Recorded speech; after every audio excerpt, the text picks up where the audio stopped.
ආයිබෝන් සුබ දවසක් හැම දෙනාටම. අද වීඩියෝ එකේදී අපි කතා කරන්නේ අපි වගා කරගන්න ඉංග්‍රීස් වල කොහොමද වැස්සෙන් ආරක්ෂා කරගන්නේ කියලා.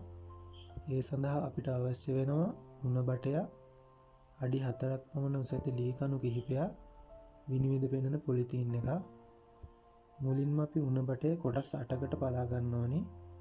ඉන්පසු එහි තියුණු දාර පිහියක් ආධාරයෙන් හොඳින් සුද්ධ කරගන්න ඕනි.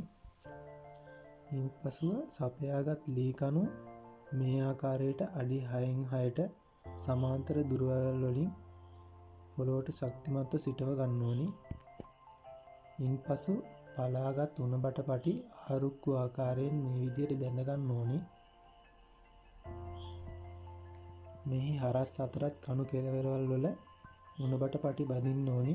ඊට රෙද්ද සඳවීම සඳහා මේ විදිහට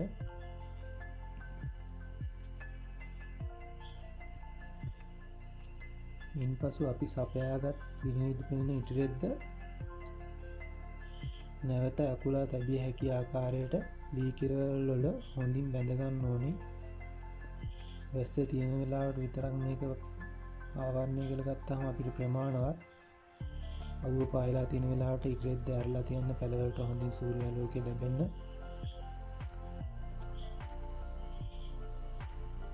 වර්ෂා කාලයේ අවසාන වෙනකන් අපිට පැල මෙම ආරක්ෂක ගෘහය තුල තබන්න පුළුවන්. මම මෙතන අඩි 30යි පළල අඩි 8යි ප්‍රමාණයේ ගෘහයක් තමයි හදලා තියෙන්නේ.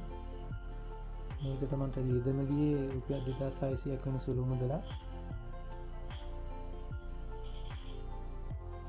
වීඩියෝ එක හොඳයි කියලා හිතෙනවා නම් subscribe කරන්න, like එකක් දාන්න අමතක කරන්නත් එපා. වීඩියෝ එක නරඹපු බවට ස්තුතියි.